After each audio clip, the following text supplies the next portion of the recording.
Son las 4, las 3 en Canarias. La tarde. Pilar García Muñiz. COPE. Estar informado.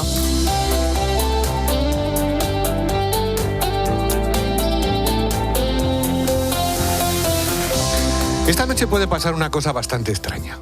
El partido se juega en Estados Unidos, en Massachusetts, a miles de kilómetros de Francia, 5.500 kilómetros, pero París va a contener la respiración, porque juegan Francia y Marruecos, y mientras los futbolistas se preparan para correr detrás de una pelota, en las calles francesas se prepara otra cosa. Policía, controles, vigilancia, restricciones. Los servicios territoriales han advertido de un riesgo mayor de alteraciones del orden público. Es decir, todavía no ha empezado el partido y ya preocupa el minuto 91.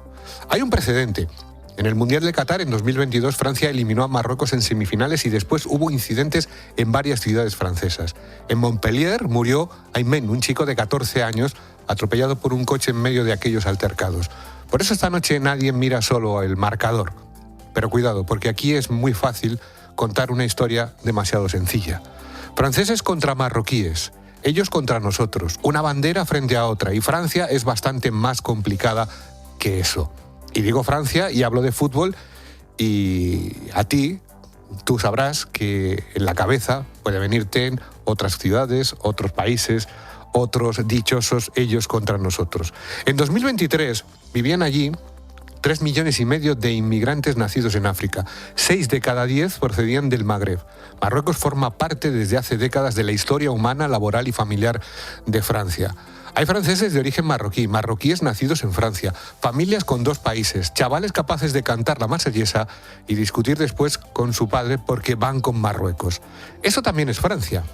Quizá, de hecho, esa sea la verdadera imagen de esta noche. Un país jugando contra una selección que, en parte, también vive dentro de sus propias casas. Siempre tendremos París. No lo teníamos, lo habíamos perdido hasta que viniste a Casablanca. Pero lo recuperamos anoche. Sí, siempre nos quedará París. La frase de Bogart sonaba bastante mejor con niebla, gabardina y un avión esperando en la pista. Esta noche el problema es que París no queda después del partido. Porque una derrota puede enfadar, una victoria puede desatar la euforia, pero ninguna de las dos explica por sí sola que haya escaparates rotos, coches quemados o policías cargando en una avenida. El fútbol no fabrica de repente las fracturas de una sociedad. Como mucho, les pone camiseta, les da una bandera y durante 90 minutos sube el volumen. También conviene decir otra cosa. La inmensa mayoría de los franceses y de los magrebíes verá el partido, gritará un gol, insultará al árbitro, que es una tradición bastante cotidiana e internacional, y mañana irá a trabajar.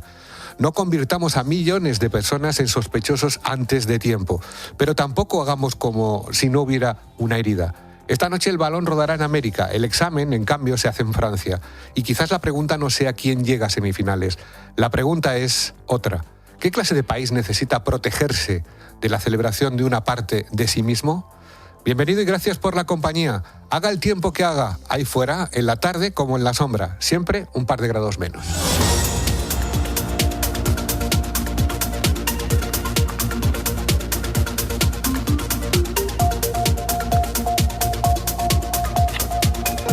Están pasando más cosas. La riqueza financiera de las familias españolas ha aumentado un 9,3% en el primer trimestre de 2026 respecto a la misma fecha del año pasado. Los datos del Banco de España indican que, a pesar de la inflación, la diferencia entre ahorros y deuda ha crecido hasta alcanzar un nuevo récord histórico. Marta Ruiz. La inflación ha impedido que los hogares españoles hayan seguido acumulando riquezas. Son cifras globales que lógicamente no reflejan la realidad de muchas familias que no llegan a fin de mes. Pero los datos del Banco de España muestran que la diferencia entre ahorros y deuda, lo que se conoce como riqueza neta, ha aumentado en el primer trimestre, sobre todo por la revalorización de activos financieros en poder de estos hogares, que han crecido en más de un 8%. Es la herramienta que ayuda a que el dinero no pierda valor cuando está parado en el banco en momentos de inflación. De hecho, el Banco de España explica que se observa un ligero aumento en las participaciones de capital y en los fondos de inversión y una evolución a la baja en efectivo y depósitos que aún así siguen siendo el grueso de los activos financieros en manos de los hogares, 1/3 del total, seguido de participaciones en el capital, fondos de inversión y seguros y fondos de pensiones. Gracias, Marta. El gobierno andaluz tendrá 13 consejerías consejerías y 3 vicepresidencias, entre ellas una de Vox. Juan Manuel Moreno, el presidente de la Junta de Andalucía, ha anunciado que va a mantener su núcleo duro y prácticamente a la totalidad de su gobierno anterior. Aún así, hay novedades en el nuevo Ejecutivo. Daniel Trigo.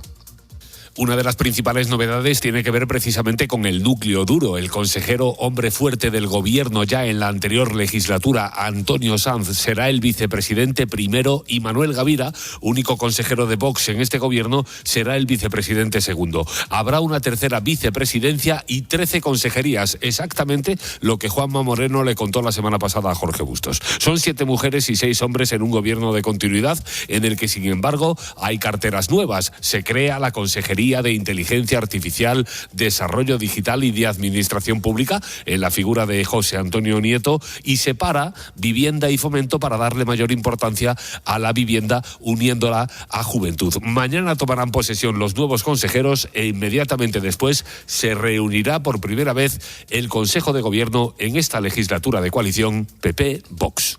El presidente de la Conferencia Episcopal y arzobispo de Valladolid, Luis Argüello, ha llamado a la ética por parte de los miembros del Gobierno en una ponencia sobre la democracia. Solicita la colaboración de todos los que participemos en la política para regenerar los sistemas democráticos. Cuando un Estado olvida la ética, se convierte en una banda de ladrones, y a las pruebas me remito. Mirándoos a vosotros y a mí, porque no vale solo decir que nuestros líderes políticos se sitúan ahí, tienen una responsabilidad diferente. Pero si ahora hemos hecho trampas en el solitario a la hora de hacer la declaración de la renta, porque pensamos que antes es el pan de nuestros hijos. Y la Guardia Civil ha detenido a la pareja de la madre que fue asesinada este miércoles junto a su hija en Mijas, Málaga, como presunto autor del doble crimen. Y en los deportes, hoy comienzan los cuartos de final del Mundial. Luis Munilla. Y está París en alerta por lo que pueda pasar en torno al Francia-Marruecos, que se juega a miles de kilómetros de allí. Hoy a las 10 de la noche en los cuartos de final. ¿Y con qué última hora desde Boston, Javi Gómez?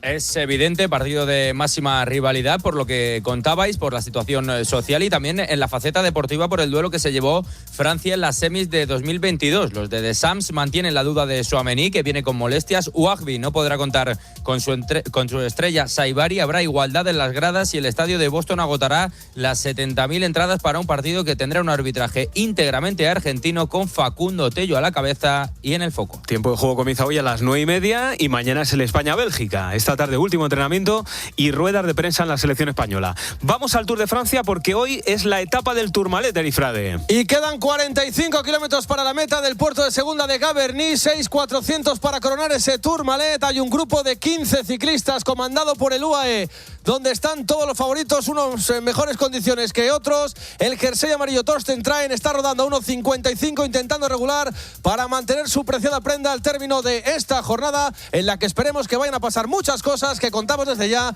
en las emisoras COPE+, COPE.es y aplicaciones. Y además ha contado Víctor Navarro que el FC Barcelona tiene un acuerdo con Karina Dejemi, atacante del Borussia Dortmund, y falta el acuerdo entre clubes. Gracias, Luis. Sigues en la tarde de COPE. A partir de este momento, COPE te da más. Si quieres seguir escuchando la tarde, puedes hacerlo a través de nuestras emisoras de FM. Y si prefieres oír la transmisión del Tour de Francia, puedes hacerlo a través de nuestras emisoras COPE+ y Cataluña Onda Media. Y por supuesto, puedes escuchar los dos programas a través de las aplicaciones móviles y también en cope.es.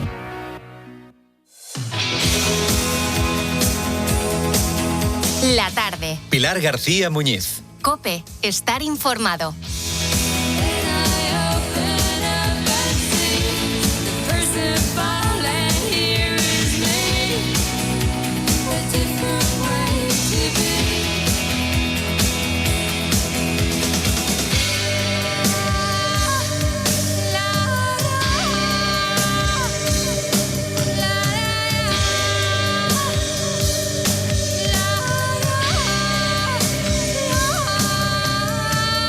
¿Qué tal? ¿Cómo estás? Yo soy Carlos Gutiérrez y me encanta saber que estás al otro lado, aquí, escuchando la tarde, compartiendo la tarde de Pilar García Muñiz con todos nosotros. Bueno, hoy te acompaño yo hasta las 7 de la tarde. Qué poco dura la alegría en casa del pobre, ¿verdad? Me refiero al presidente de un gobierno asediado por una luz de casos de corrupción que se traducen en una decena de causas judiciales abiertas y que suman 126 imputados. se dice pronto, ¿eh? Con el equipo de Moncloa recién aterrizado de Ankara y con el buen sabor de una cumbre de la OTAN saldada con razonable éxito, luego lo analizaremos, la dura vuelta a la realidad desayunándose con un nuevo informe de la Unidad Central Operativa de la Guardia Civil, la UCO, unas siglas que de tanto repetirse ya conoce casi todo el mundo, casi todos los españoles. Anota el nombre del día, Juan Manuel Serrano. Amigo de Pedro Sánchez, mano derecha de Sánchez desde 2014. Fue su jefe de gabinete como secretario general del Partido Socialista y al llegar al poder en 2018 fue nombrado presidente de Correos. Varias informaciones de aquellos días ya reflejaron la extrañeza y el enfado de veteranos altos cargos de la empresa pública que no entendían el nombramiento de una persona que no estaba capacitada para el puesto y que ni siquiera hablaba inglés. En aquellos meses posteriores al verano triunfal de su llegada a Moncloa, todos los amigos del presidente fueron colocados en importantes puestos de la administración. Ahora, un nuevo informe de la UCO, entregado al juez de la Audiencia Nacional, Santiago Pedraz, y al que ha tenido acceso COPE, implica a Serrano en diversas operaciones de las cloacas. En este caso, en la red que montaron la fontanera Leire Díez, el expresidente de la SEPI, Vicente Fernández, y el empresario vasco Anxón Alonso, dueño de la empresa Sebe Naval, cuya propiedad era compartida con Santos Cerdán, el secretario de organización del Partido Socialista. Bueno, vamos a implicar los puntos clave de esta nueva investigación de la Guardia Civil, este informe de la UCO, y con quién mejor que con la jefa de tribunales de COPE, con Patricia Rossetti. Patricia, buenas tardes. Hola, Carlos, buenas tardes, ¿qué tal? Vamos a ordenar un poquito esta cuestión. Primera clave, Patricia, ¿por qué tuvo tanto interés Serrano en colocar en Correos a Leire Díez? Bueno, tenemos que partir de la base, primero, de que el día 27 de mayo, el día de los registros en Fernaz, en la sede del PSOE, Santiago Pedraz, en el auto en el que comunicaba algunas de las imputaciones, dejaba a Serrano y alguno más al borde de la imputación, y sus palabras textuales decía que esperaba al desarrollo de la investigación para concretar su responsabilidad penal. Ahí quedaba eso, y hoy hay un informe de la UCO que habla de la implicación de Juanma Serrano tanto en la obtención de beneficios en el ámbito empresarial de la SEPI como en la defensa de los intereses de determinados miembros del PSOE y del Gobierno. Así lo dice el escrito: mordidas y desestabilización de causas judiciales. Motivo para colocar a Leire a dedo en Correos. Una colocación estratégica, dice la UCO, que destaca la estrecha relación entre los dos. No tenían comunicaciones puntuales. Hay muchos mensajes que demuestran que trabajaban conjuntamente. Y en ello también interviene el presidente de la SEPI, Vicente Fernández, que le dice a Leire: no te preocupes, que lo tuyo sale. Con los días de reflexión de Sánchez, tras la imputación de Begoña Gómez, comentan los dos que tienen que ayudar. Les comentan Juanma Serrano y Leire. La conocida como fontanera del PSOE dice a Serrano que, estando tú ahí, yo estoy tranquila. Y tras los 5 días de reflexión de Sánchez y su decisión de continuar, Serrano le dice a Leire: mira cómo el jefe cita lo de los audios. Y Leire responde: el jefe nos va a poner un altar. Estos son algunos de los ejemplos que vienen en los WhatsApps. Así que la UCO, además de corroborar esa estrecha relación de Serrano con Leire, también constata que Serrano pudo participar en la red de mordidas de ese grupo que se hacían llamar los 3 de Euskera, ¿no? Sí, así es, en el grupo Iruro. Cuenta la UCO que las nuevas evidencias recabadas permiten situar a Correos, bajo el mandato de Serrano, como otra de las empresas que habrían sido objeto del ejercicio de influencia de este grupo de Iruro, que el grupo de Leire, de Vicente Serrano, presidente de la SEPI, y de Anxón Alonso, socio y amigo de Cerdán. Y explica la UCO que esta dinámica pasaba por posicionarse en puestos de relevancia en la administración pública para obtener beneficio propio o de terceros. Y de esta investigación de la SEPI se llega al hilo de las cloacas, una pieza separada que abrió el juez Pedraz. La pieza principal, la de la SEPI, por la que fueron detenidos en diciembre Leire, Vicente Fernández y Anxón, el amigo de Cerdán. Y algo importante en lo que vuelve a incidir la UCO es que insiste en que Cerdán puso al partido a disposición de la cloaca a todos los niveles, a nivel logístico y a nivel de financiación. Esto casi ya es habitual desde el minuto 1, que lo dice siempre de Cerdán. Y hoy lo vuelve a decir. Oye, y otra cosa, Patricia. La UCO quiere investigar el móvil de Serrano y de otras personas, ¿no? Sí, pide investigar el móvil de Serrano, el de la gerente del PSOE, Ana María Fuentes, que falseó presuntamente facturas de los abogados Teijelo y Olivier, también de las empleadas del PSOE, de Secretaría y de Administración, Covadonga San Pedro y Celia Rodríguez, y del capitán de la Guardia Civil, Sánchez Yepes. De todos ellos, de todos estos de los que quiere investigar el teléfono, están imputados la gerente del PSOE, los 2 abogados del PSOE y el capitán de la Guardia Civil. Bueno, Pues Patricia Rossetti, jefa de tribunales de COPE, muchísimas gracias como siempre y estaremos atentos a la siguiente. Es un placer estar aquí contigo y con todos tus invitados y poder contar lo que pasa. Gracias, Patricia. Un abrazo, gracias. Juan Manuel Serrano podría ser el siguiente en la larguísima lista de imputados que rodea a este gobierno de Pedro Sánchez. Me acompañan esta tarde Isabel Durán y Ana Martín. Isabel, Ana, buenas tardes. Muy buenas tardes. Hola, buenas tardes. Bueno, ya hemos dado algunos apuntes, pero bueno será recordar, Ana, por ejemplo, que en este caso hablamos de un amigo personal del presidente, un hombre muy cercano a Sánchez.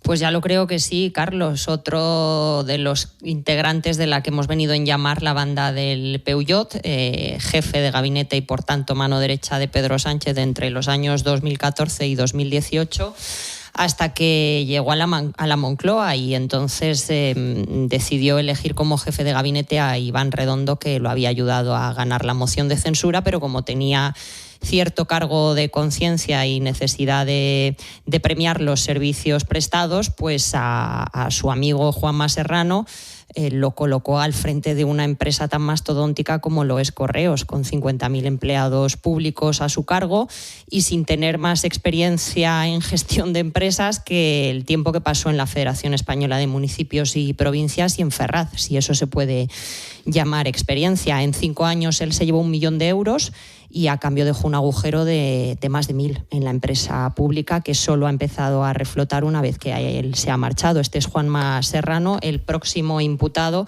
el próximo ilustre imputado en la galería ya numerosísima de Pedro Sánchez. Sánchez, Isabel, colocó a todos sus amigos nada más llegar al poder y casos como el de Serrano, como este que estamos contando, demuestran que estos no perdieron la verdad el tiempo.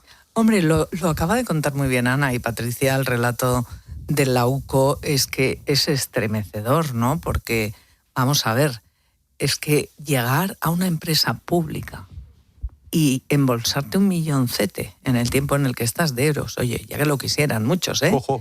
Y dejar un agujero, porque claro, yo soy de las que me crié con las pesetas y he tenido que buscar, digo, pero vamos a ver, 1.100 millones de euros, que es el agujero que dejó Juanma Serrano, el amiguito de Sánchez, son 183.000 millones de pesetas.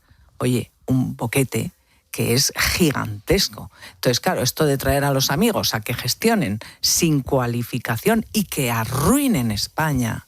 Fíjate, hoy que estamos hablando de la cesta de la compra, de la falta, de cómo se ha venido abajo la clase media, el informe de Cáritas de la semana pasada, el nivel de pobreza. Y si encima los que vienen saquean los fondos públicos o se lo llevan crudo, porque ahí tenemos a la trama de Leire con la SEPI, la trama de Leire con Anchón Alonso, la trama de Leire con todo lo que tú quieras. Pero lo que está puesto encima de la mesa es que hay una tropa enorme que rodea a Pedro Sánchez, bien desde el gobierno, bien desde el partido o ambos a la vez, que se lo han llevado crudo, mientras nos arruinan cada día más. Y a mí esto, sinceramente, me preocupa porque hemos llegado a un punto de tal saturación informativa que yo cuando hablo con la gente que te cruzas o te tomas un café y me dicen, mira, yo ya me he perdido. Yo sé que hay mucha corrupción, mucho lío y os escucho y me fío de lo que digáis, pero yo ya no sé cuál es el escándalo tal, ni cerdán, o sea, se ha perdido la gente, pero sobre todo lo que se ha perdido en España es la exigencia de responsabilidad política. No se ha perdido la exigencia, se ha perdido la decencia de quienes gobiernan en España, han perdido la decencia de la dimisión y de pagar, antes de que la justicia determine nada, pagar responsabilidades políticas. ¿Qué más tiene que pasar en España para que alguien asuma una mínima responsabilidad política? Yo creo que esta pregunta no tiene respuesta, porque a lo mejor encontramos casos todavía más graves, que ya es decir, las cloacas destinadas a extorsionar, a sobornar, a hundir reputaciones de jueces fiscales de la UCO, de periodistas, y aquí no pasa nada. La verdad es que la pregunta se repite todos los días. Ya. Los tribunales nos han dejado más noticias hoy. La Fiscalía Provincial de Madrid ha presentado su escrito de conclusiones y ha oficializado ante el juez Juan Carlos Peinado su solicitud para la absolución de Begoña Gómez, la esposa del presidente del Gobierno, así como de su asesora Cristina Álvarez y el empresario Juan Carlos Barrabés. La Fiscalía considera que no cometieron ningún delito y te recuerdo que el juez Peinado le ha retirado el pasaporte a Begoña Gómez y la imputa de los delitos de tráfico de influencia, corrupción en los negocios, apropiación indebida y malversación de caudales públicos. Las acusaciones populares, lideradas por Hazte Oír, piden 24 años de cárcel para Begoña. Será la Audiencia Provincial de Madrid la que tomará la semana que viene la decisión de si envía a juicio con jurado popular a Begoña Gómez. Ana, ¿podemos decir que con este caso empezó todo? La trama de las cloacas se puso en marcha al conocerse la imputación de la mujer del presidente. ¿Es el caso más importante, quizás, que más importa a Pedro Sánchez? Bueno, porque le toca en lo personal tan de cerca como que la persona que está imputada es quien duerme con él por las noches. Hay que recordar que la primera reunión de la famosa cloaca se celebró en Ferrad el viernes 26 de abril de 2024, es decir, solo 2 días después de ese supuesto periodo de reflexión que abrió Pedro Sánchez cuando imputaron a su mujer, y en aquella reunión ya participaron pues el entonces secretario de Organización, Santos Cerdán, la propia Leire, el director adjunto del gabinete de la presidencia, el número 2 de Santos Cerdán, y a partir de ahí lo que vino después. Luego, si devolvemos la memoria a aquellos días, al lunes siguiente, cuando Pedro Sánchez anunció que se quedaba, él habló expresamente de que esto no era un punto y seguido, sino un punto y aparte, y con el tiempo hemos sabido que aquello no era un anuncio, sino una advertencia. Es el primero, pero es el primero de muchos más. Yo coincido con Isabel en lo que decía, que la gente ya se pierde, y encima el PSOE está intentando instalar el relato de lawfare. Hemos visto esta semana mismamente 3 encuestas, ya no para medir la opinión pública, sino para influir en ella, que hablan de esa preocupación o supuesta preocupación, diría yo, de los españoles por lo que está ocurriendo en los juzgados. Pero bueno, vamos a recordar un poquito lo que está ocurriendo en los juzgados. Lo que está ocurriendo es que esta semana han declarado Víctor de Aldama en la causa secreta de la financiación ilegal del PSOE y el comandante Rubén Villalba, que esta tarde lo hacen varios empresarios en la causa hidrocarburos, que la semana que viene declaran la directora general de la Guardia Civil, el DAO de la Guardia Civil, la presidenta del PSOE, los fiscales que se reunieron con Leire, y dentro de 2, pues el empresario amigo de Zapatero, Julio Martínez, las hijas del expresidente. Así que este verano o este mes de julio al menos, desde luego hay más ambiente en la Audiencia Nacional que en cualquier playa española. Eso es lo que pasa. Solo te ha faltado decir, Ana, paradme cuando queréis. Porque la lista, madre mía. Puedo seguir. La lista agota, es extenuante. Sí. Y además, os voy a decir una cosa, yo creo que hay que ser optimistas en la vida y siempre buscar el ángulo para ver las cosas con una salida, ¿no? Porque no conviene tampoco tener desesperanza, es lo último que hay que tener.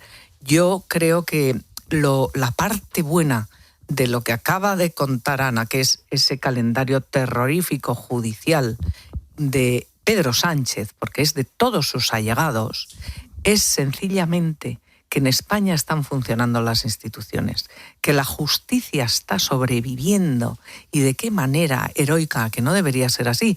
Jueces, fiscales, investigadores judiciales, la UCO. Es que hemos visto que desde la propia Guardia Civil, quien debe de velar por que no se cometan delitos, va y se reúne con la fontanera que quiere cometer delitos. Es que todo ha llegado a una situación tan putrefacta que yo me quedo con esta parte buena, ¿no? Cuánta gente estupenda, profesional, estamos viendo que a pesar de ir a contracorriente, están sacando adelante unos procedimientos que querían que se hubieran acabado, que estaban destruyendo sus reputaciones, desde la juez Biedman Badajoz hasta todos los demás que no voy a recordar. Pero yo he hablado con uno de los fiscales que va a ir a declarar y he estado hablando con él largo y tendido, y verdaderamente es terrorífico que te ofrezcan una coima, una dádiva con tal de que hables contra el fiscal jefe, de que lucha contra la corrupción, contra el fiscal Luzón, es que te pones los pelos de punta. Y esta mujer no lo hacía, no era Antoñita la Fantástica, no iba por cuenta propia, no estaba ahí porque le venía bien a ella, porque iba a escribir un libro, la famosa periodista de investigación que jamás investigó nada, sino que estaba ahí por orden de Ferraz. Y con el gobierno, con Sánchez. Sí, no, perdona. decía que luego te tienes que reír cuando nos hablan los ministros llevándose las manos a la cabeza de que la derecha ha judicializado la vida política, pero si son vuestras golfadas las que han judicializado la vida política, si políticamente no asumís una sola responsabilidad, si tenemos una exministra de Hacienda con 3 presidentes de la SEPI imputado y no pasa nada, si tenemos un ministro del Interior que ha mentido delante de las cámaras y no pasa nada, si tenemos una directora general de la Guardia Civil imputada por reuniones que no reconoció inicialmente con una cloaquera y no pasa nada. Pues claro que hay que judicializar la vida política, porque si no, no va a seguir sin pasar nada. Y en este país, si políticamente no se asumen responsabilidades, al menos que se tengan que sentar delante de los jueces y asumir las judiciales. Y el que tenga que ir a la cárcel, que vaya, como ya han ido unos cuantos. Bueno, hablando de mentiras.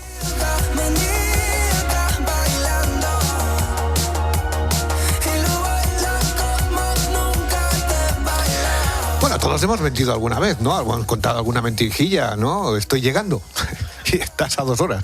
No había visto tu mensaje, pero no siempre cuelan y pueden meternos en un lío. Estos días en la cumbre de la OTAN hemos escuchado a Trump decir alguna que otra mentirijilla. Qué benévolos somos. Hoy vamos a hablar de este tema con vosotros en el espacio de los oyentes. Márquez, buenas tardes. Muy buenas tardes, sí, muy bien hilado lo de... Seguimos hablando de mentirijillas, ¿no? Bueno, hoy vamos a preguntar a nuestros oyentes si ellos son de los que echan mentirijillas, qué mentirijilla, qué mentira contaron y coló. Ojo, porque hay veces que cuelan. No hay que mentir nunca, pero oye, pues si cuela, pues eso que te llevas. ¿Y cuándo te pillaron mintiendo? Como siempre, esperamos las notas de audio de los oyentes en el teléfono de WhatsApp de la tarde de COPE 607 15 06 02. La tarde. Pilar García Muñiz. COPE. Estar informado. Al caer la tarde, Expósito. Hoy hemos hablado del fin del proceso de regularización de inmigrantes. Más de 1 millón de personas. Se abre un plazo de 3 meses para resolver cada expediente. ¿Por qué te viniste? ¿Cuáles fueron los motivos por los que te vienes a España? Yo vengo de Venezuela. Yo me vine con mi hijo, que tiene discapacidad, poder tener un trabajo digno. De lunes a viernes, de 7 de la tarde a 11:30 de la noche, en COPE encendemos la linterna. Con Ángel Expósito.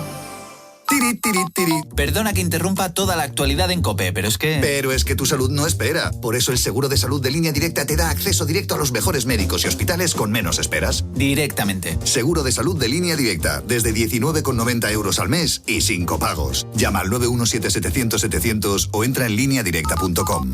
Más que 60 consigue un sexy 60% de descuento en tus nuevas gafas. Infórmate en soloptical.com. Soloptical, solo grandes ópticas. Consigue tu alarma llamando a Movistar Prosegur Alarmas al 900-351-351, con instalación gratis y cámara gratis. Y así en la cabeza, en vez de tener lo de los ocupas, tienes esto.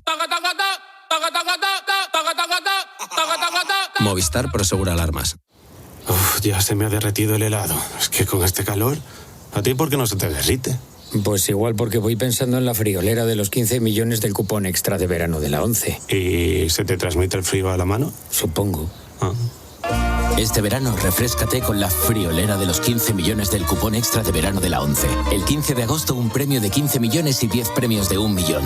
Cupón extra de verano de la 11. No te quedes sin tu cupón. 11. Bien jugado. Juega responsablemente y solo si eres mayor de edad. Escuchas COPE. Y recuerda, la mejor experiencia y el mejor sonido solo los encuentras en cope.es y en la aplicación móvil. Descárgatela. Hola a todos, aquí tenemos la alineación del Leroy Merlin para poner tu casa en modo partido con ofertas de hasta un 40% de descuento. Set de porche Ontario, barbacoa Centaurus Material, ventilador de techo Nemo y el césped artificial Material. Aprovecha las ofertas del Leroy Merlin y disfruta del Mundial en casa. Consulta condiciones en tienda o web. Las Relabs de Vision Lab. Hasta 60% de descuento en gafas graduadas, sol, lentillas, audífonos y gafas Eclipse de regalo por cualquier compra. Las Relabs, las rebajas de Vision Lab. Cuando eliges viajar, la decisión ya la has tomado. Cuando eliges invertir también. Con Carteras Máster de CaixaBank, tú das el paso y nuestros expertos te acompañan en el viaje a tus metas financieras. Carteras Máster de CaixaBank. Nunca ha sido tan fácil emprender un viaje. Desde 6.000 euros, exclusivas para clientes asesorados Wealth Management y Banca Premier. Inversión sujeta a fluctuaciones por lo que pueden producirse pérdidas. Llegan las segundas rebajas del Corte Inglés. Descubre un 20% de descuento adicional en moda, lencería, zapatería y accesorios. Camisas muy frescas, vestidos, sandalias. Tenemos lo mejor de la temporada. 20% de descuento adicional en las segundas rebajas del Corte Inglés. Hasta el 29 de julio en tienda web y app. ¿Te lo vas a perder? Alberto Herrera, cada mañana en Herrera en COPE. ¿Cómo se hace y cuánto cuesta que te dejen entrar en una isla desierta? O sea, no sé si tú puedes escoger la isla que tú quieras e irte directamente allí. Busqué una isla en mitad del océano. Suelen ser parques naturales protegidos. El hecho de hacer fuego, de pernoctar en estas islas es muy complicado. Te puedo preguntar. Junto a Carlos Herrera y Jorge Bustos. De lunes a viernes desde las 6.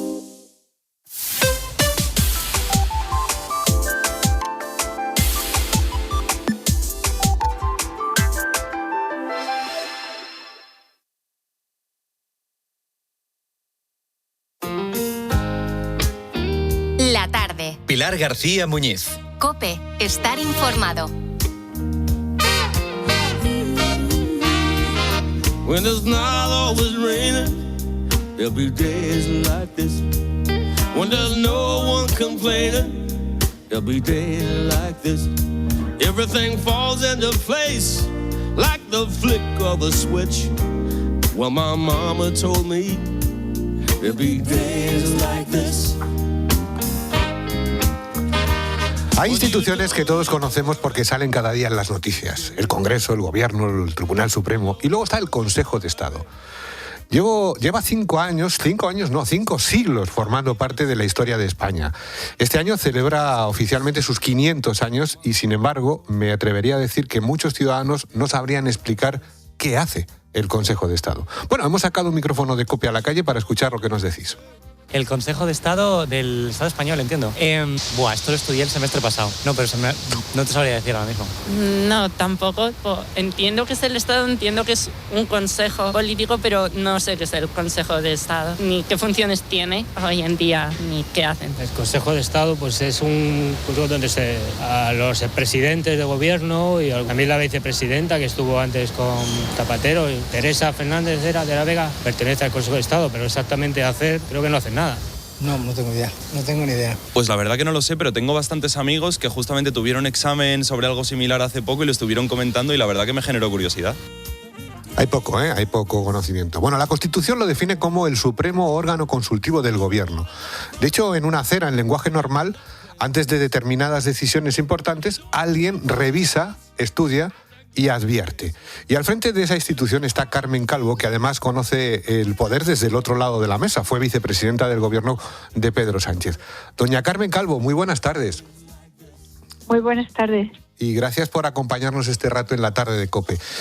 Si le parece, vamos a empezar por lo más elemental, porque seguramente es también lo que se preguntan quien nos está escuchando ahora mismo en casa. ¿Para qué sirve exactamente el Consejo de Estado? ¿Qué hace? El Consejo de Estado revisa técnicamente, no políticamente, algunas de las decisiones que puede tomar el gobierno de turno, el gobierno que en ese momento exista en nuestro país. Lo que hace es decirle, bien, gobierno, tú eres el que puedes decidir democráticamente. Esto que quieres decidir, tal vez lo tendrías que hacer de esta otra manera técnicamente. Nosotros no entramos en la oportunidad política de una ley o de una decisión que tenga que ser revisada, pero sí le decimos cómo técnicamente se puede hacer mejor, qué problemas le vemos, qué observaciones le vemos y cómo pensamos que estaría mucho más encajada en nuestras leyes y en nuestra Constitución. Digamos que somos un control suave previo de legalidad y de constitucionalidad de aquellos asuntos que luego pueden acabar evidentemente en los tribunales. A eso es a lo que nos encamina la Constitución con nuestra ley orgánica. Y por esa razón, tal vez, si usted me lo permite, por jugar ese papel discreto, reflexivo y de carácter técnico, tal vez por eso seamos un órgano discreto y comprendo lo que decían los ciudadanos, claro, a los que ustedes le han preguntado, salvo el que ha dicho que no hacemos nada. porque trabajamos mucho, pero por lo demás lo puedo comprender perfectamente. Sí, claro. Claro, cuando uno escucha Consejo de Estado, pues puede imaginar una institución muy lejana, muy de juristas, expedientes, grandes decisiones, pero luego uno mira su actividad y aparecen reclamaciones por daños causados, por ejemplo, por la Administración, revisiones de oficio, contratos públicos, casos de prisión preventiva sin condena. ¿Cuándo puede afectar, digamos, el trabajo del Consejo de Estado a la vida de una persona normal sin que esa persona ni siquiera sepa que ustedes han intervenido? Por ejemplo, cuando una persona considera que ha sufrido daños en el ejercicio de sus derechos y de sus derechos fundamentales, y eso tiene una repercusión patrimonial para él, puede recurrir al Consejo de Estado. Mire, recurren con mucha frecuencia aquellas personas que han sido detenidas, han estado en prisión preventiva y luego no ha habido condena, con lo cual se considera que ha habido un fallo. Estas personas dicen, yo he estado 3 meses, he perdido mi trabajo. Anda, pues nosotros hemos perdido la conexión con Carmen Calvo, presidenta del Consejo de Estado, con quien estamos charlando para conocer un poco más, que todos nosotros conozcamos un poco más en qué consiste y qué es lo que hace el Consejo de Estado. Estábamos charlando con su presidenta, con Carmen Calvo, que fue vicepresidenta del Gobierno, con Pedro Sánchez. Hay un dato que me parece muy revelador de esta conversación, y es que en 2024 el Consejo despachó más de 2.000 expedientes y emitió 1.789 dictámenes de fondo de las resoluciones y disposiciones cuyo resultado llegó después a conocimiento del Consejo. Casi el 99% siguen el criterio que estableció el Consejo de Estado. Bueno, pues no sé si podemos recuperar la comunicación con Carmen Calvo. En cualquier caso, si lo podemos hacer, lo retrasamos unos segundos o unos minutos, según me digan mis compañeros, si podemos establecer de nuevo esa comunicación, que además se ha cortado de una forma radical, o sea, sin opción a rellamada. No sé si... Bueno, vamos a parar un segundito y ahora seguimos.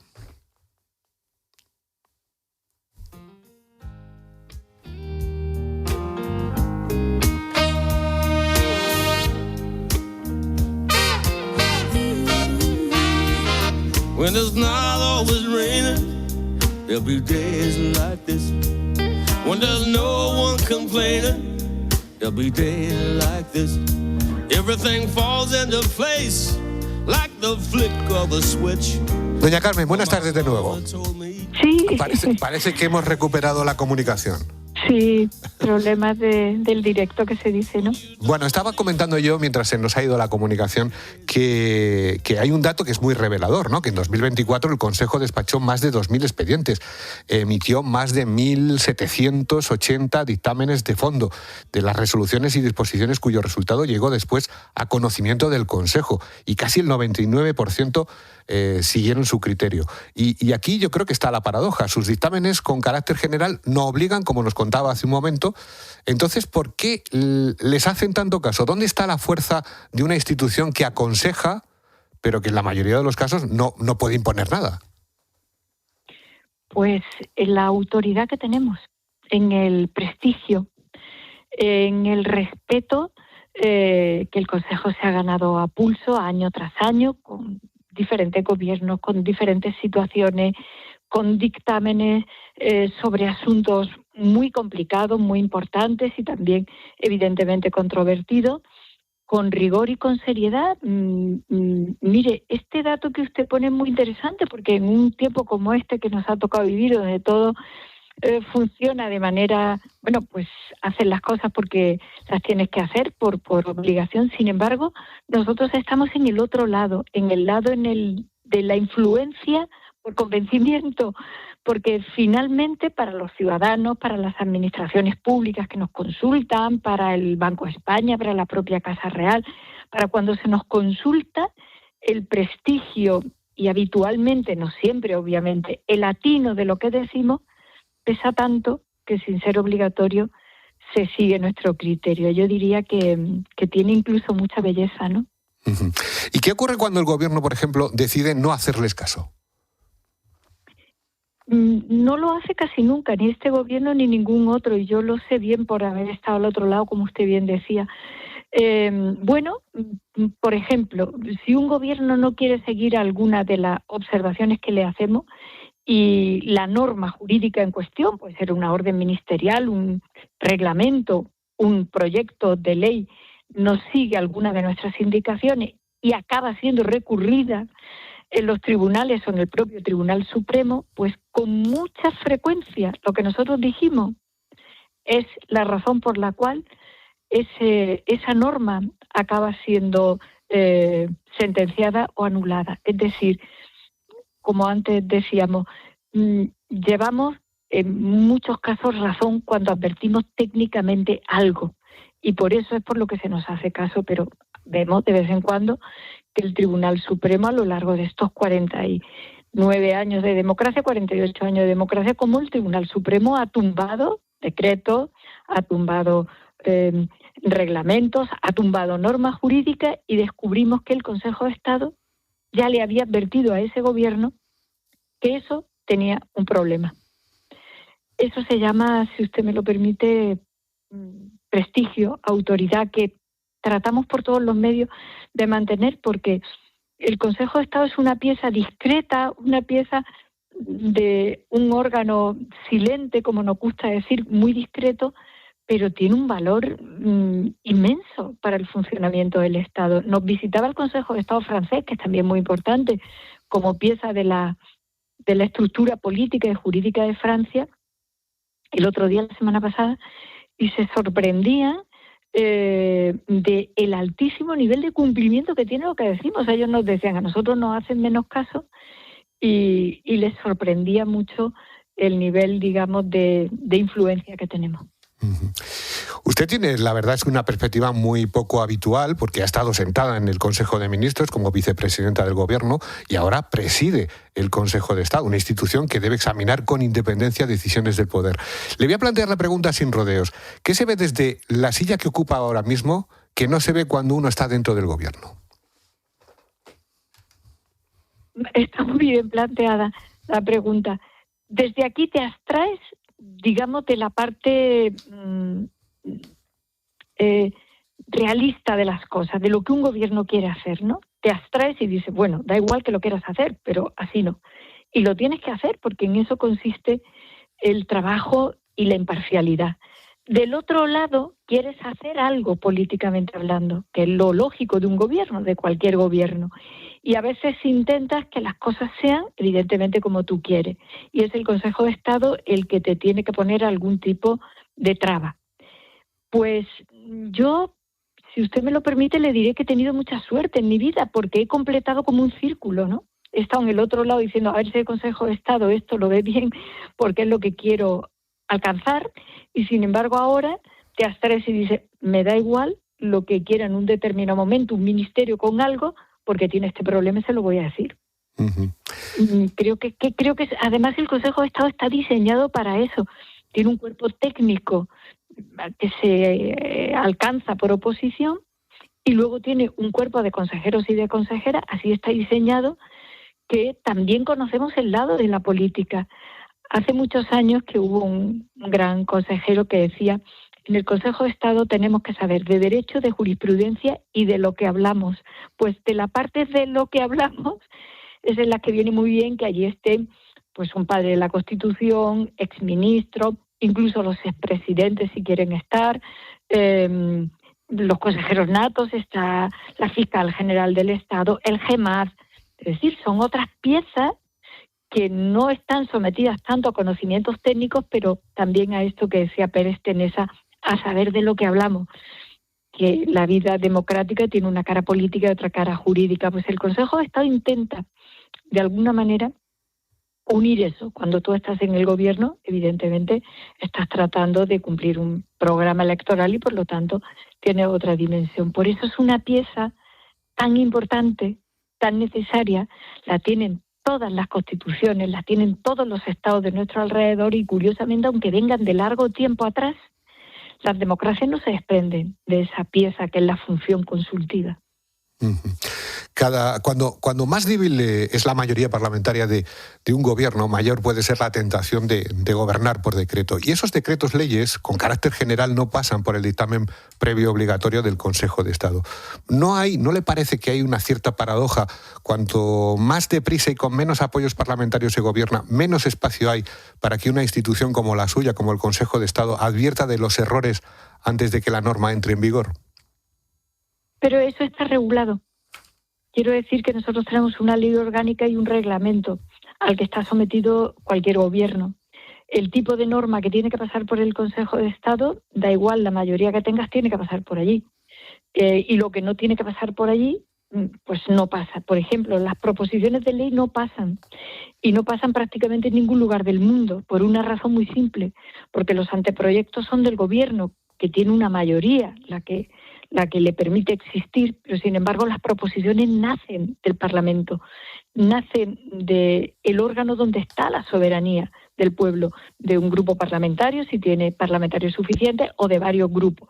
Y ahí el Consejo no entra tampoco, porque el Consejo, con su mirada técnica, no tiene que poner trabas a la iniciativa del pueblo soberano. Eso es algo que resuelven o bien las urnas o bien el Tribunal Constitucional. Si usted se da cuenta, es un mecanismo de relojería muy interesante el que tienen las democracias pensadas. Nosotros hay normas en las que no entramos. ¿Eso significa que estén bien o mal? No, significa que la legitimidad de la política las puede hacer, porque ya se encargará o bien el comportamiento electoral de los ciudadanos o bien el control de legalidad que está en el Tribunal Supremo o el de constitucionalidad en el Tribunal Constitucional. Porque no siempre nosotros ni podemos, ni debemos, ni aquí ni en ningún otro lugar del mundo, interferir en lo que puede ser la iniciativa política pura y simplemente. No tendría sentido, porque sería algo así como decir, bueno, españoles, ustedes voten, pero sobre cualquier cosa el Consejo de Estado les va a decir que sí o que no. No, en la teoría de la democracia eso nunca se ha contemplado tampoco. Está bien medido. Otra cosa diferente en términos no reglamentistas, que evidentemente que nosotros nos pronunciemos es siempre le añade garantía.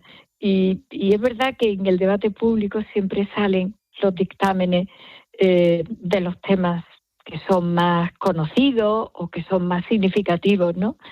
Y muchas veces a la gente le sorprende. El Consejo de Estado le ha dicho al Gobierno, es que se lo decimos todas las semanas. Yo recuerdo recoger los dictámenes los viernes cuando era vicepresidenta del Gobierno, incluso cuando era ministra del presidente Zapatero, yo recuerdo coger los dictámenes y llamar a los ministerios para decirle esto lo cambia, esto lo quita, esto por ahí no. Siempre es una garantía, pero el juego de la mecánica democrática no puede estar controlado técnicamente todo el tiempo. Bueno, el Consejo celebra ahora 500 años, ha atravesado monarquías, repúblicas, dictaduras, democracia. Es una institución tan antigua que sin duda, como usted nos cuenta, es muy valiosa y puede, no sé si puede convertirse en una pieza de museo. ¿Qué tiene que cambiar, si es que hay que cambiar algo del Consejo de Estado, para que siga siendo útil dentro de 20 años, por ejemplo?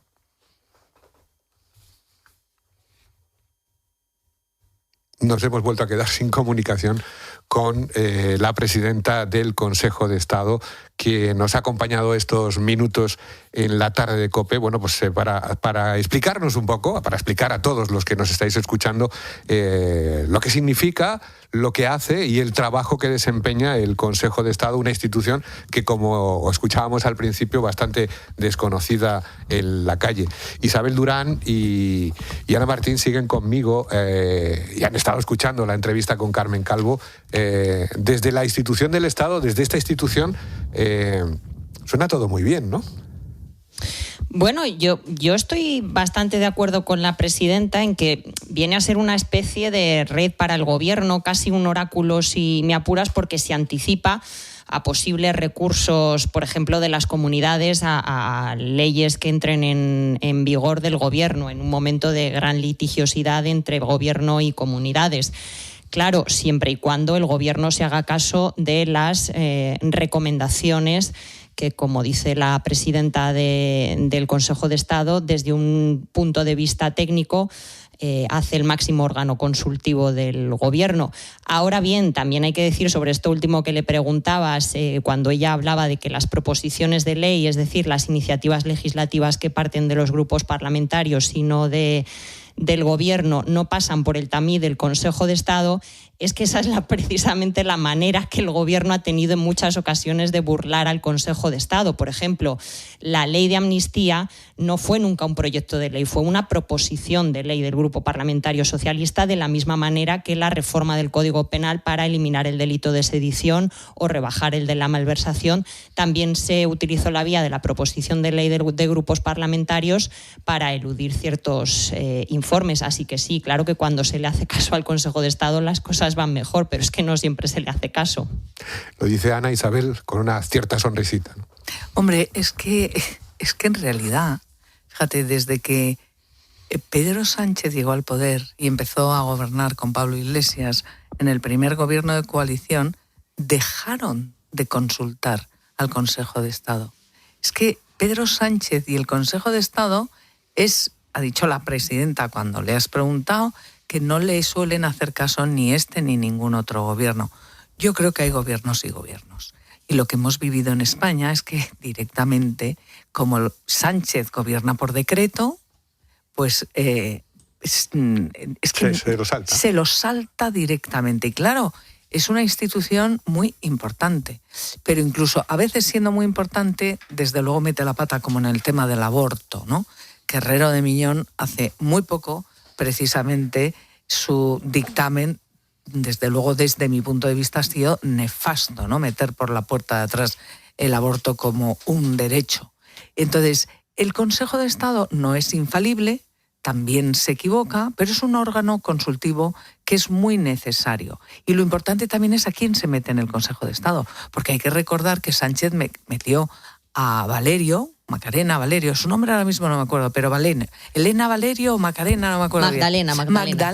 Magdalena Valerio, que yo la conocí y era encantadora, pero es que el Tribunal Supremo dio un varapalo al gobierno de Sánchez y al Consejo de Estado porque decía que no tenía la suficiente cualificación para ser la presidenta del Consejo de Estado. Así que volvemos al principio de la tertulia.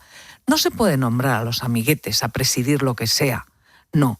Hay que nombrar a gente con consistencia, con unos currículum que sean absolutamente imponentes y para empezar a nombrar a la excelencia y no a los amiguetes, ¿no?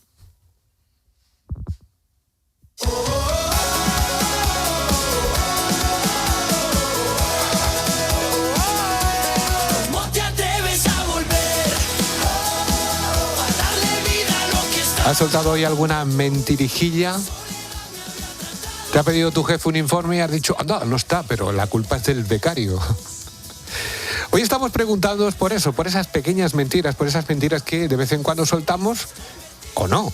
Porque mentir está feo, ¿no, Márquez? Está feísimo. Vale. De hecho, mira, nosotros cuando bajamos al estudio tenemos un cartel en las escaleras que pone "La verdad os hará libres". Correcto. Y como inspiración para hacer todos los días nuestro trabajo, pues oye, no está nada mal que tengamos ese recordatorio, porque mentir está muy feo y nosotros, los medios de comunicación, pues lógicamente no vamos a mentir. Hoy vamos a preguntar a nuestros oyentes, pues si ellos sí suelen echar mentirijillas, esa mentirijilla piadosa, qué mentiras contaron y colaron, cuándo les pillaron mintiendo. Como siempre, nos pueden enviar sus notas de audio al teléfono de WhatsApp de la tarde de COPE, 607 15 06 02. Y empezamos fuerte, Guti, porque yo he escuchado esta nota de audio y me he perdido 3 veces, o 4 o 5. Sí, yo no me he terminado enterando de lo que terminaba de decir este hombre. Escuchamos. Yo no aguanto que me mientan, la verdad. Me pongo enfermo cada vez que me entero que alguien me ha mentido. Ahora, yo mentir no miento, pero engañar alguna vez sí, ¿eh? A ver, mentir, si dices algo de verdad ya no es mentira. Es una verdad a medias y ya no es una mentira. Entonces puedes jugar con las palabras o cómo las expreses o cómo hagas las pausas o comer comiendo, pues ya me entiendes lo que voy diciendo. Pues lo que te digo, que mentir no es engañar. Y yo no miento, ¿eh? que todo el mundo lo sabe. Ni chicha ni limonada. Claro. Yo creo que será abogado, porque sabe escoger el hueco. Es un maestro del eufemismo, ¿eh? Es tremendo. Sí, Bueno, a mí pues me ha encantado. como a nuestro presidente, que dice que no miente, sino que cambia de opinión. Claro. ¿Eso es mentir o no es mentir? Claro. Es que con el diccionario delante tenemos que ver los matices. Es mentir decir que no miente. Claro. Bueno, ahora en un momentito vamos a escuchar... Es mentir, engañar, cambiar de opinión. No, cambiar de opinión no es lo mismo. Cambiar de opinión a medias, ¿no? Como las mentirijillas. Quien dice la verdad a mitades, ¿no? Que decimos, pues en este caso lo mismo. Bueno, pues en un momentito vamos a escuchar más notas de audio. Vamos a escuchar hasta una frase de Antonio Machado para que veas el nivel que tenemos hoy. Como siempre, esperamos tus notas de audio. 607 15 0602. Gracias, Márquez. Gracias, Isabel. Gracias, Ana. Muchísimas gracias, Carlos. Hasta la Buena próxima. tarde a todos. Pero sigo vivo. Contigo yo me acostumbré a perder. Mi corazón funciona sin latir. ¡No! ¿Cómo te atreves a volver? ¿Cómo te atreves a volver? Tus cenizas convertir en fuego. Hoy mis mentiras veo caer. Que no es verdad que te olvidé. ¿Cómo te atreves a volver? ¿Cómo te atreves a volver? ¿Cómo te atreves a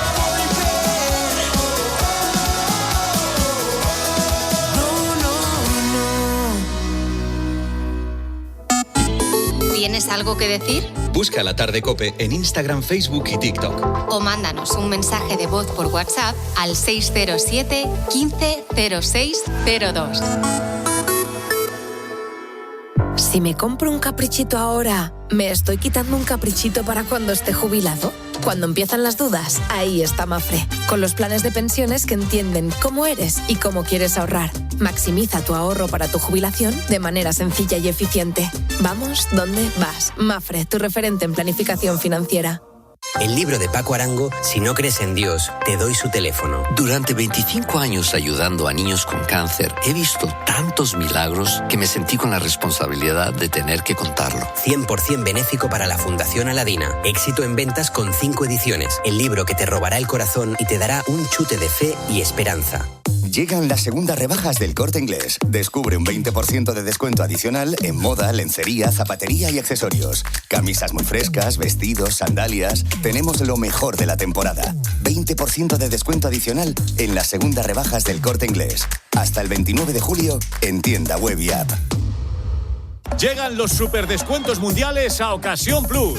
Ven a celebrar la victoria de la selección. Solo del 1 al 14 de julio liquidamos los precios en la mayor bajada del año. Y si España gana el Mundial, 500 euros de regalo directo en tu coche. Ven a ganar con La Roja. Ven a ganar con Ocasión Plus. Cada minuto de un partido nos hace sentir muy vivos y con Preventiva Vivo además pueden tener premio. Participa en minutovivo.preventiva.com. Podrás ganar un montón de premios y entradas para la máxima competición europea. Y si compartes tu Minuto Vivo en redes, tendrás oportunidades extra de ganar. Participa en minutovivo.preventiva.com. Escuchas La Tarde. Y recuerda, la mejor experiencia y el mejor sonido solo los encuentras en cope.es y en la aplicación móvil. Descárgatela. 4 años de espera terminan cuando arranca el Mundial. Porque en ese momento se libera la tensión, las emociones suben y la pasión estalla. Es tiempo de celebrar. Es tiempo de Budweiser. Let it pour. Budweiser, cerveza oficial de la Copa Mundial de la FIFA 2026. Budweiser recomienda el consumo responsable, 4,8 grados. Tapicería de cuero y lo mejor, es eléctrico. Uy, qué bien suena eso. Sonar no suena, pero viene con todo. A ver, ¿qué es todo? Cargador y recarga dentro y fuera de casa. Ah, pues sí que es todo. En el Green Renting de Iberdrola nos encargamos de todo. Coche eléctrico, cargador, instalación y energía, todo incluido en una cuota. Pásate al Green Renting de Iberdrola, empresa colaboradora con el programa Universo Mujer. Más que 60 consigue un sexy 60% de descuento en tus nuevas gafas. Infórmate en soloptical.com. Soloptical, solo grandes ópticas. NH Collection Hotels and Resorts. Hoteles únicos, en destinos excepcionales alrededor del mundo. Diseño elegante, servicio refinado. experiencias extraordinarias. Reserve en nhcollection.com, una marca de Minor Hotels. En Herrera en COPE, Jorge Bustos te explica lo que necesitas saber al inicio del día. Si a cualquier españolito le retiran el pasaporte, no se le ocurre pedir el privilegio de una exención de fin de semana, pero el matrimonio Sánchez Gómez pidió ese permiso precisamente para victimizarse en el previsible caso de que el malvado peinado se lo negara. Escucha a Jorge Bustos junto a Carlos Herrera en Herrera en COPE. De lunes a viernes desde las 6 de la mañana.